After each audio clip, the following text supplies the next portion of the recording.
Mr. President, this is a quote. The path forward for Congress is clear. Reopen the government immediately under a clean, continuing resolution that allows continued debate on larger issues, end quote. Mr. President, that is from the President of the American Federation of Government Employees, a labor union, I would add, most often aligned with Democrats. But this is what AFGE's president says, and I quote, "It's time to pass a clean, continuing resolution and end this shutdown today," end quote. Mr. President, I couldn't have said it better myself. And actually, I've been saying that for about a month now.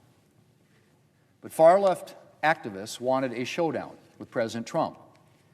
And so Democrats shut down the government and have forced hardworking Americans to live in uncertainty for 4 weeks. 4 weeks and counting. And even as nutrition programs are running out of money and federal workers are lining up at food banks, Democrats continue to reject every opportunity to end the shutdown or mitigate its pain. They've now blocked a clean, nonpartisan continuing resolution 12 times. 12 times, Mr. President. A clean resolution sitting right there to open up the government, get everybody paid, get federal employees back to work. That thing sitting at the desk that funds the government doesn't have a single new Republican policy in it. It doesn't have a single partisan policy rider. It simply extends current government funding. But Democrats have said no to that now 12 times.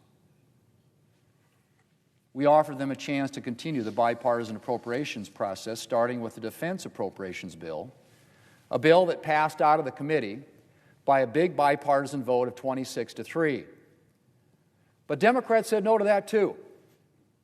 They didn't want to lose leverage in the shutdown. Then last week, we offered up a bill to pay any federal employee who was working during the shutdown, including everybody here. And once again, Democrats said no. Now, Mr. President, I don't know what Democrats are holding out for.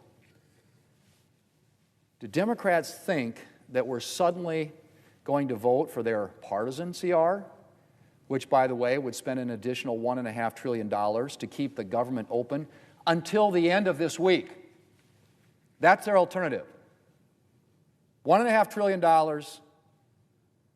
to keep the government open until Friday. That's their alternative. It wouldn't pass here. It can't pass in the House, and it wouldn't be signed into law by the President. Our bill, on the other hand, as I said, has passed the House a month ago. It's been sitting here for an entire month, and will be signed by the President immediately to reopen the government. I have to say, Mr. President, this wasn't my plan for the month of October. A government shutdown may have been what Democrats had in mind to show the far left that they're fighting President Trump and to get some cheers at the No Kings rally. But that wasn't my plan. My plan was to get the government funded with as little drama as possible. That's why Republicans put forward a clean, continuing resolution. No partisan policies, nothing new. Who could possibly have a problem with that? It would give us more time to continue progress on full-year appropriations bills, the way we're supposed to fund the government. Now, I would realize that would be out of the ordinary given the past few years under the Democrat majority and Leader Schumer. But I was clear from the day I took office that I wanted to do things differently around here. My goal was to have an open process, conducted through regular order, something that I think is in the best interest of this institution and of all senators, both sides of the aisle. And I know I was not alone in wanting an open process. And until Democrats derailed everything, we had actually made a lot of progress on restoring regular order this year. We passed 3 bipartisan appropriations bills before the August recess, the first time the Senate had done that. since 2018. Now we're trying to go to conference on those 3 bills to reach a final agreement with the House. And the Democrats are blocking that. That includes the agriculture bill that funds farm programs and nutrition assistance, the military construction and VA bill that funds programs that veterans rely on. As I said, we tried to bring up the defense appropriations bill this month in hopes that if Democrats wouldn't agree to fund the entire government, we could at least make some progress on this critical aspect of it. And I told my Democrat colleagues at the time that if we got on that bill, we would work to add other bipartisan bills, the same way we did it just a few months ago. But once again, Democrats said no. No to funding programs that they claim they support. No to an open process. No to bipartisanship. Mr. President, time and again, we've heard the Democrat leader lecture about bipartisanship. So why is his caucus blocking progress on bipartisan appropriations bills? Why are Democrats blocking bills that they helped write in the Appropriations Committee, where these bills are passing with overwhelming bipartisan margins, as I said, 26-3? Why are they upending a bipartisan process that benefits all senators on both sides of the aisle? The senior senator from Hawaii said recently, and I quote, "We still have hope for the appropriations process. There's a bipartisan desire to get something done and avoid a full-year continuing resolution," end quote. Well, all I can say in response is that if Democrats still have hope for the appropriations process, they need to start acting like it. We're running out of time. And every day Democrats say no to reopening the government is another day lost. Mr. President, we've given Democrats a lot of opportunities to work in the best interest of the American people. But Democrats seem more interested in getting the upper hand in their partisan games. The number 2 Democrat in the House said last week, and I quote, "I mean, shutdowns are terrible, and of course there will be, families that are going to suffer, but is one of the few leverage times we have," end quote. Of course there will be families that are going to suffer, but it is one of the few leverage times we have. That from the second-ranking Democrat in the House of Representatives. I think it describes where we're at, Mr. President. Sure, people are suffering, but Democrats need their leverage. Are they serious? Mr. President, I end as I began, quoting the president of a major labor union and a Democrat ally. This is the quote: "The path forward for Congress is clear. Reopen the government immediately under a clean continuing resolution that allows continued debate on larger issues," end quote. Mr. President, I yield the floor and I suggest the absence of the quorum. The clerk will call the roll. Ms. Alston-Brooks. Mr. President, I recognize I ask unanimous the consent. Democrat leader.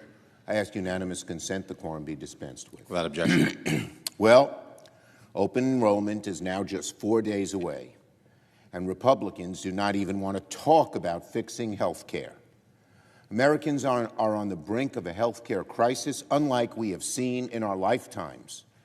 Never before have we been in a situation where more than 20 million Americans can see their insurance premiums more than double on average in the blink of an eye. And that's just the average, because for many people it's worse. Yesterday, the state of New Jersey also announced the average New Jersey family would see premium hikes of 175%. 175%. In upstate New York, the average family with a plan costing $280 a month today is about to pay $1,700 a month for the same plan next year, a 500% hike. And that starts this Saturday with open enrollment. This crisis will be felt in every community and by nearly every single household, red, blue, purple, and everything in between. So tonight, Senate Democrats will come to the floor and warn our Republican colleagues in the nation of the devastation Republicans are causing by doing nothing on health care. We will highlight the impacts of surging premiums on families. We will share the stories we're hearing right now from people scared of premium hikes. I thank my colleagues for coming to the floor and speaking on this urgent issue. We are in a health care crisis, and Republicans don't even want to talk about how to fix it.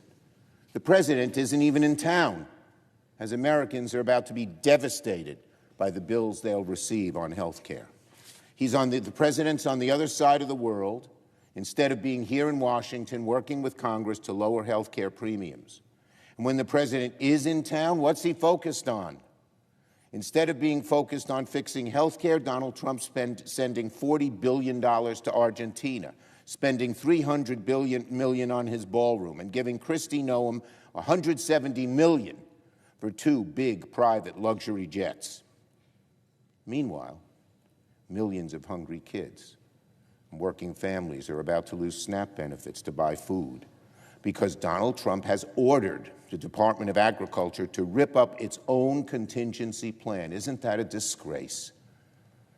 Using hungry kids, hungry parents, hungry veterans as hostages. Cruel. Let's be clear about the facts. There is somewhere around $5 billion in emergency funds that could be used right now to ensure parents and kids don't go hungry when SNAP runs out this Saturday. The USDA said weeks ago that contingency funds were, quote, available to fund participant benefits. That's the U.S. Department of Agriculture, Trump's own cabinet position. But now they've reversed course and literally wiped their plan from their own website because Donald Trump has ordered them not to use this funding. Donald Trump should reverse course immediately and allow these emergency funds to go through to spare working families from hunger and needless suffering. What the administration is doing, ordering the U.S. Department of Agriculture not to use emergency funds to keep SNAP afloat, is an act of cruelty. Cruelty. The same administration that gifted Argentina a $40 billion bailout and cut taxes for billionaires by $1 trillion is now telling hungry kids, you're on your own. And what about Republicans in Congress? Today, Leader Thune will force yet another vote on a Republican CR that has zero bipartisan input. It's a partisan bill and does nothing, most importantly, does nothing to solve the ACA crisis. Just now here on the floor, the Republican leader seemed perplexed about what precisely it is that Democrats are pushing for. He knows damn well what Democrats want. It's the very same thing that a vast majority of Americans want, including nearly 60% of MAGA voters. We want lower health care costs now. We want to solve the ACA premium crisis now. Open enrollment is just days away. We want lower costs, better health care, and to reopen the government.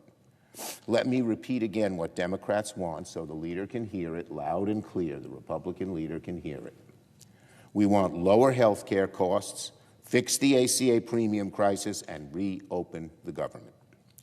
We Democrats have been calling on Republican leaders to sit down with us and negotiate and address this crisis since the summer. But even now, Leader Thune insists we should fix ACA premiums later, not right away. This is not good enough for the American people, because Americans know when it comes to health care, when Republicans say later, they mean never. Meanwhile, the House of Representatives has become a ghost town. It's been 39 days since members of Congress have shown up for work. We all know what's going on here. Speaker Johnson's simply afraid to bring the House back because the minute he does, a good number of House Republicans will start saying exactly what many of us are calling for, that we need to address the ACA premium crisis as soon as we can. The Speaker is so afraid of exposing divisions within his own conference that he has unilaterally shut down one half of the legislative branch of government. So to sum it all up, we're just days away from a health care crisis unlike any we've ever seen, and Republicans from the Senate to the House to the White House are dithering about. Republicans are the party in charge. They hold the White House and both chambers in Congress. Americans know that. They know the onus is on the majority party to govern and to work with the other side to get things done. But today, Americans look at this Republican Party and see a majority refusing to do its job. It's thus no surprise that Americans primarily hold Republicans responsible for this disastrous shutdown. So I'll say it once again. Republicans need to get serious about ending this shutdown and ending the ACA crisis that has now become a reality for millions of people. They need to get serious. If Donald Trump continues to ignore the ticking time bomb that is ACA premiums, the American people will hold him responsible when disaster strikes. I yield the floor. Tonight on Capitol Hill, a heated back and forth unfolded on the Senate floor as lawmakers clashed over the ongoing government shutdown and a looming healthcare crisis expected to hit millions of Americans within days. The session opened with Republicans renewing their push for a clean, non-partisan continuing resolution, one they say would immediately reopen the government, pay federal workers, and give Congress time to finish long-term spending bills. The Republican leader argued that Democrats have blocked this clean funding measure a dozen times, despite it containing no new Republican policies and simply extending current government funding. He accused Democrats of intentionally prolonging the shutdown for political leverage, pointing out that programs like nutrition assistance are running out of money, and many federal workers are now relying on food banks. Republicans also highlighted that several bipartisan appropriations bills, some passed out of committee with overwhelming 26-3 votes, are currently stalled, alleging that Democrats are refusing to advance them in order to maintain pressure during the shutdown. As frustration grew, the Republican leader again quoted the president of the American Federation of Government Employees, a major labor union typically aligned with Democrats, who publicly urged Congress to reopen the government immediately with a clean CR. Republicans argued, this statement proves that even key Democratic allies want the shutdown ended now. Segment 2, Democratic Response. Minutes later, Senate Democratic leader Chuck Schumer fired back with a blistering rebuttal, shifting the debate to what he called an imminent healthcare emergency. According to Schumer, open enrollment begins in just days, and more than 20 million Americans are preparing for unprecedented spikes in insurance premiums. He cited states like New Jersey, where average families face hikes of 175%, and regions of upstate New York where some premiums are set to jump by 500%. Schumer said the crisis will hit households in every state, red, blue, and purple, and accused Republicans of refusing to even discuss a bipartisan plan to prevent these historic price increases. The Democratic leader criticized President Trump for being abroad, while families brace for crushing health care bills, and blasted the administration for refusing to use billions in emergency contingency funds that could temporarily keep SNAP food assistance running when it expires this weekend. Calling that move cruel, Schumer said it leaves hungry children, parents, and veterans as hostages to political brinkmanship. Democrats say they've been trying for months to negotiate a package that both reopens the government and addresses the Affordable Care Act premium spike. They accuse Republicans of insisting that the healthcare crisis be dealt with later, a position Democrats argue means never. They also pointed to the House of Representatives, where members have not returned for 39 days. Schumer claimed Speaker Johnson is avoiding reconvening because GOP members themselves are divided on how to handle the healthcare situation. With just days left before premiums surge nationwide, both parties are blaming each other for the shutdown and for failing to act on healthcare. Democrats argue that Republicans control the White House and both chambers of Congress, making them responsible for delivering a solution. Republicans say Democrats are blocking every attempt to reopen the government and advance bipartisan appropriations. As the shutdown stretches past its fourth week and the healthcare crisis edges closer, Congress remains locked in a stalemate. Both sides are digging in, and millions of Americans may soon feel the consequences.